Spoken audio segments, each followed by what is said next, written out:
Hey, what's up, guys? How you doing? It is me, Mr. 4K Upscaler. So, a lot of you been asking me on Twitter and Facebook and Xbox Live and Sony PlayStation, hey, Mr. 4K, why all of a sudden are you jumping onto this AMD Radeon bandwagon? What's going on? I thought you used to be an NVIDIA only guy. Well, there's few reasons why I'm jumping onto the AMD Radeon.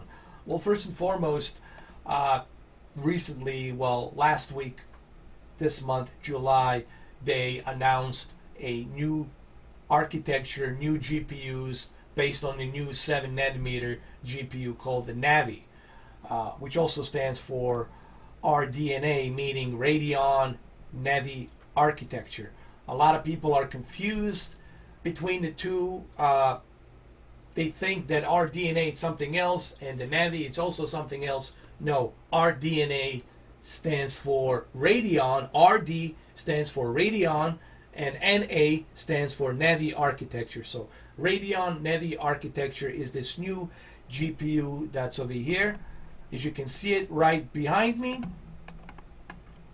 as I move it, you can see it being opened up. You can see underneath the chassis, you can see the 8 gigabytes of GDDR6 RAM, and you see the 7nm Navi architecture GPU. But the question you're asking is, well, why all of a sudden now you're jumping onto the AMD bandwagon? Well, first of all, I'm jumping on this train and this bandwagon because the pricing is right. It's cheaper. It's not costing arm and leg, and you're getting a hell of a lot more with the AMD Radeon than what you are getting with RTX 2060 or RTX 2070. Okay, plus RTX 2070 is more expensive, 2080 is more expensive. This is actually something that's more affordable, but you're getting a much equally, maybe even better performance, and you're getting also some new technology built into it, which is this right here called the Radeon Image Sharpening. This is what I'm going to be mainly focused on because I really want to use this feature called Radeon Image Sharpening. I want to test Metro Exodus, I want to test Formula 1 2019, I want to test Sea of Thieves, I want to test Forza Horizon 4. I want to see how well this Radeon Image Sharpening works when it's being turned on while you are running it at the full native 4K. I want to see, am I losing a frame rate? Am my frame rates decreasing when I turn this feature on? And then when I turn it off, do I get more frame rates? I want to see how well does it run. So this will be something I want to test. Now, supposedly this is what you have, like this image behind me. This is what you have when you don't have this Radeon Image Sharpening turned on. Then when you turn it on, this is what you get. Everything becomes much sharper. So I want to do a bunch of tests with Radeon Image Sharpening on Metro Exodus, Forza Horizon 4, hell, even Forza 7, Formula 1 2019, and of course, I'll even test the Sea of Thieves to see how well the Sea of Thieves works with this. In 4K. I want to test the 4K to see how well this works with 4K. And the videos that I'm going to record are going to be in 4K. There's going to be a frame counter, so you're going to see exactly how many frames am I getting, how many frames am I losing when I turn this image, Radeon Image Sharpening on, called RIS. Let's just call it RIS, Radeon Image Sharpening, and then how many frame rates do I get when I turn it off.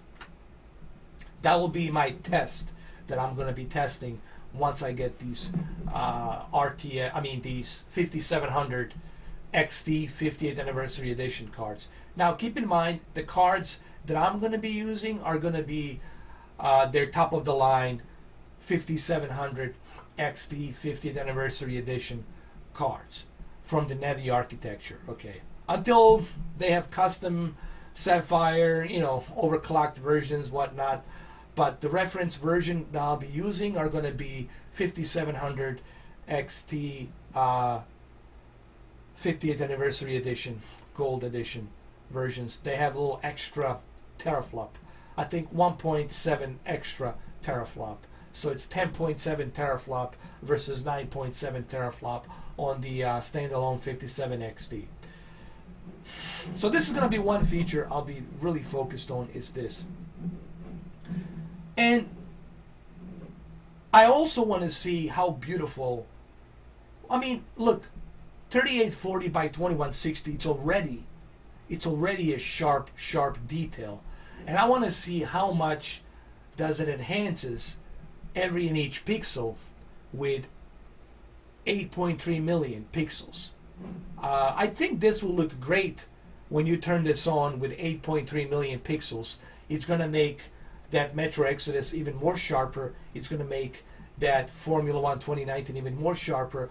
But I want to see at what performance. You know, that's the thing. I want to see, is this worth it? Am I really getting the performance that I need when I turn this on, or should I really turn this off? If I'm going to get some lousy 28 frames per second turning this on, then I don't want it. But if I can keep up like 53 frames per second, 53 to 52 to 53 frames per second with this being turned on, then that's great. Running it at native 4K at the high settings, that's amazing. If I'm going to be able to get that. But we'll see. We'll see. We don't know yet. So that's why I'm going to do these tests. And that's why I'm going to be making those videos. So that way you can hear it independently from somebody who's not sponsored, from somebody who's unbiased. And I'll be honest with you. And you're going to see it yourself. You'll see it in a native 4K. You'll see exactly what you were getting when you turn this on, what kind of performance, and what you were getting when you turn it off. So that's one of the things. Another thing, it's also FidelityFX. This is another feature that I'm going to be interested in looking into while running it in 4K. Okay, so what this basically does is it's going to give you a much better performance than what the NVIDIA allegedly it's giving you. With the NVIDIA, the shaders are very GPU intensive.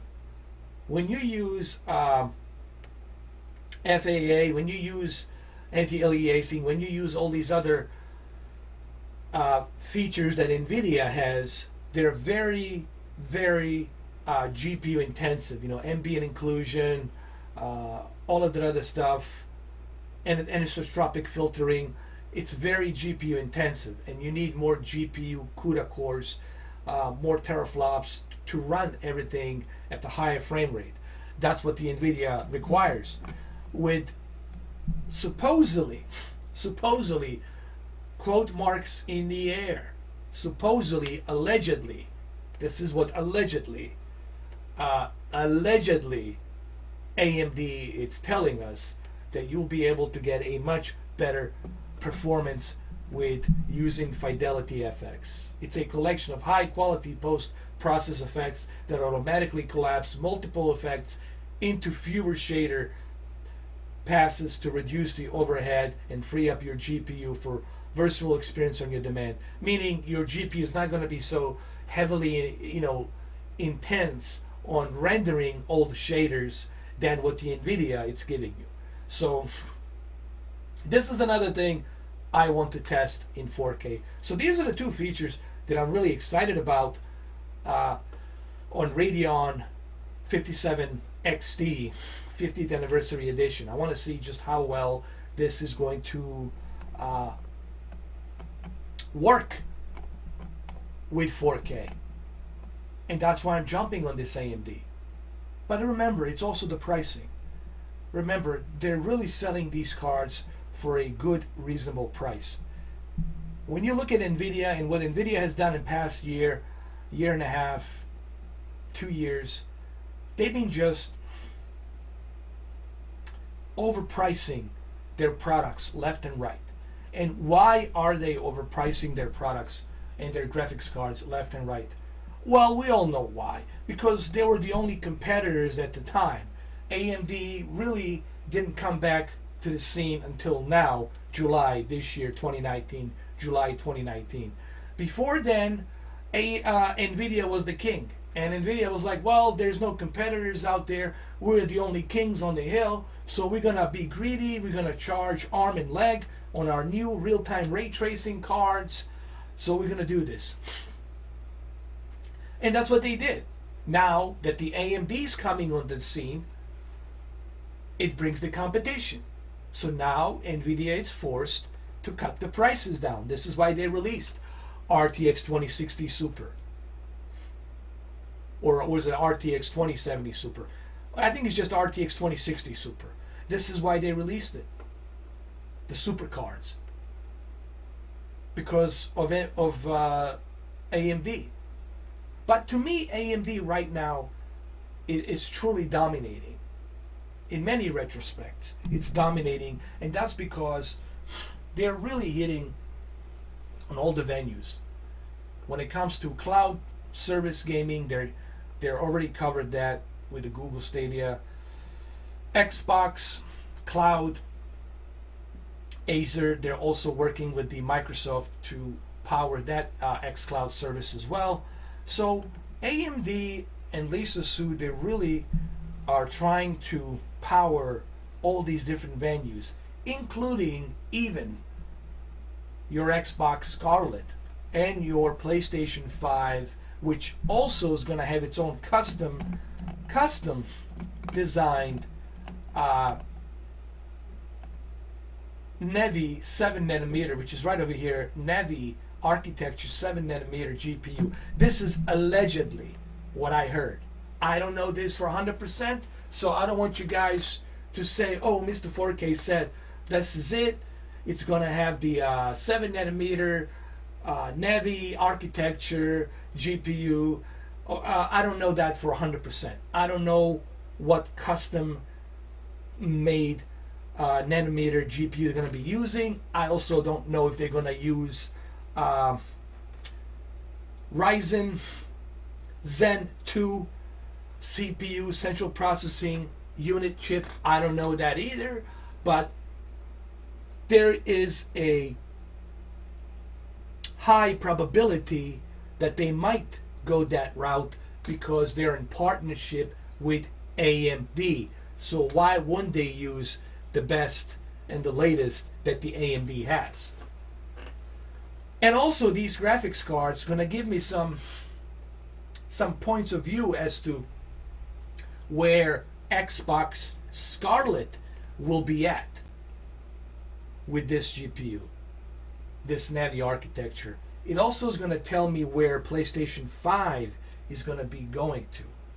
And this is good for developers and for us as well, because across all of these platforms, PC, consoles, cloud gaming, it's all going to be covered with the AMD architecture, GPU, graphical processing unit, and computer processing unit, CPUs.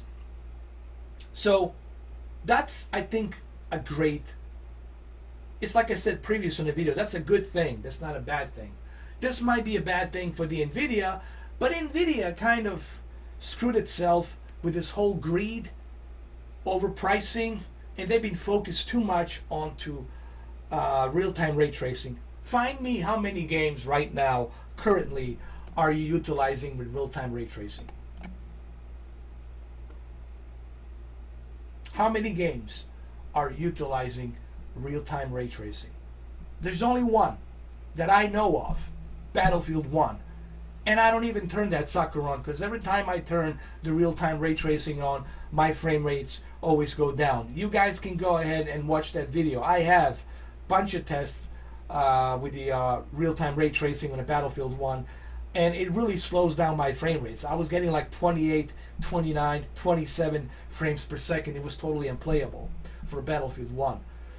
Now, another thing, the question, this is the one question that I heard that's being asked constantly. And even Richard on Digital Foundry asked this question.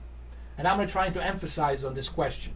The question is, how come if Mark Cerny said, if Phil Spencer said that these new consoles, Xbox 2 Scarlet, PlayStation 5, they're all going to utilize a real-time ray tracing, why is it that these AMD GPUs are not utilizing real-time ray tracing? Now, here's what I think. I personally believe that these GPUs, Navi GPUs, are capable of rendering real-time ray tracing. It's just that they're not telling us that they're capable, that they can be unlocked to support real-time ray tracing. That's the one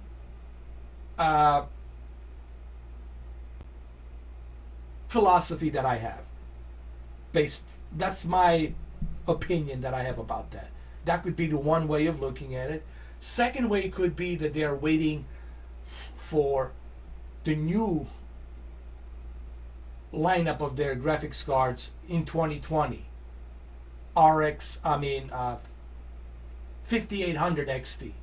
Maybe they're waiting for 5800 XT just in time for release of PlayStation 5 and Xbox Scarlet next year. Maybe they're gonna do that. So there's many different opinions here and many different views I can look at this. You have to remember, this is their first entry level into a Navi architecture. This is their first entry level. And it's pretty darn good so far with what they're giving you here for the price. Let's look at, if this was $800, I say, hell no. If this was $600, I would say, hell no. If this was $700, hell no. But because it's $450, $350, I say, hell yes. Okay? So I hope that this video kind of clarifies as to why I'm interested in Radeon AMD. Because a lot of people have been asking me. Say, hey, Mr. 4K, how come all of a sudden you were jumping into the AMD bandwagon? Why all of a sudden now the AMD? Well, I think this will explain as to why I'm jumping into the Radeon AMD, and this is the reason why. Because I want to see what these new architecture, Navi architecture, RDNA, are capable of doing. So it's going to be exciting for me to check it out this coming week, this Tuesday, to put it in both of my computers. It's going to be interesting to see because I do have a Ryzen 5 CPU, and I have i9 Intel Core processing on my Alienware, and I want to see how the Intel Core i9 processor and Ryzen 5 3600 work together with this new Navi Radeon Navi architecture, 7nm GPU. I want to see how well they're going to work together.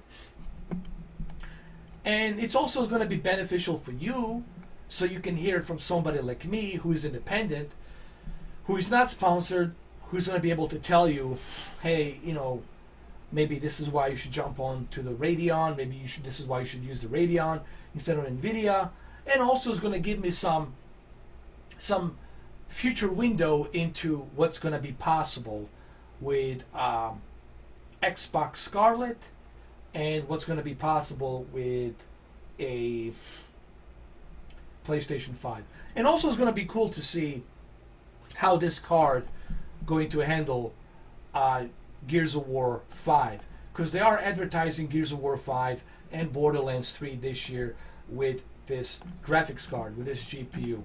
And there it is, Gears 5. They're already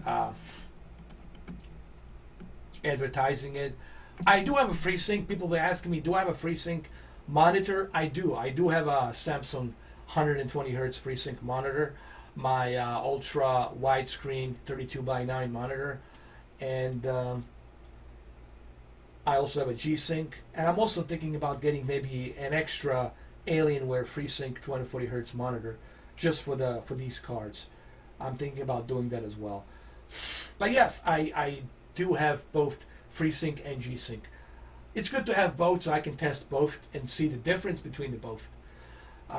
So that's why I'm jumping onto the AMD, because I figured it's better if I do a video like this and I explain it to you. Why am I jumping onto Radeon and AMD now? What's the reasoning for me doing it now, instead of me just typing on the keyboard and trying to explain it with words, typing, because I really don't like to type. I just like to talk and tell you exactly why. And I think this video clearly explains as to why I'm jumping into this. Okay. And here you're going to see that difference. Like here's a good example. This is without FidelityFX, and this is with turning FidelityFX on. So now, this is all allegedly. This is what they're claiming. I personally want to see how well this is going to work when I turn this on. So these are two features that I'm really excited to see how well games like this, or games like Metro Exodus, with full native 4K, having the FidelityFX turned on, and then having the image sharpening turned on, how much is that going to increase this overall image quality? And I want to see that. Now, this is just them allegedly. Remember, I don't believe it till I actually experience it. You can tell me all kinds of things, but first I want to see it for myself. I want to test it for myself, and this is why I'm doing it this week, this coming week. All right, so there you have it. So I hope that this video clarifies this, because it's better if I explain it to you through video instead of me typing on a keyboard and telling you, hey, this is the reason why I'm jumping onto the AMD bandwagon. This is the reasoning. Now you know why. Now it's explained to you why. So I hope this clarifies a little bit. Now, if I can get something like this with this fidelity, if I can get this kind of sharpening with native 4K at steady 57 or 58 frames per second, that's pretty darn good. That's pretty darn good. If I can get medium to high settings with both of these features turned on at 60 FPS at native 4K, then man, that's perfecto mundo. That's even better. But I don't know. That's why I'm going to do the tests, to see what I'm getting here. Now, it's also fair to say, based on your computer rig, based on your motherboard, based on your CPU, it will also vary the tests as well. Everyone will have different tests, I think. But hey, I'll give you my honest opinions, and I'll let you know, is it worth it? Is there like a huge difference? Are you getting a constant frame rate speed? Do you actually get a boost of a frame rate? I'll let you know all of that, and you guys will be able to see it. When I do these tests, it will be all recorded in native 4K. So you're going to see exactly what I'm seeing. You're going to see the frame counter, and you're going to see me turning this on, turning it off, turning FidelityFX on, turning it off, turning the image sharpening on, turning it off. You will be able to see all of that on your YouTube videos, on your television, on your 4K television, running at a full native 4K resolution. So now you know why I am jumping onto this bandwagon. And I know this video is long, but I have to explain this because a lot of people have been asking me, what's going on? We don't see you do televisions anymore. I said, I do televisions. I do have plenty of videos of televisions. It's just, I don't know, somehow you guys miss those videos. You don't see them. I talk about the QLED. I talked about the 1440p 120 Hertz via Xbox One X. I'm planning on doing another video to give you guys the settings that I use, the presets that I use for non-HDR, non-4K, 1440p, 120 Hertz refresh rate on the QLED, and what type of settings I'm using for that. And I think you guys will find those settings very enjoyable. I'll have a video on that coming pretty soon. But this video is just me explaining to you why I'm jumping onto the AMD bandwagon now. Hopefully this 25 minutes, 26 minutes explains that clearly to you. Other than that, thank you all, love you all. I appreciate you guys watching my videos. I appreciate you subscribing. You don't have to subscribe, but I do appreciate you doing that. And thank you so much. I'll see you guys on the next video. Have a good one though. Take care.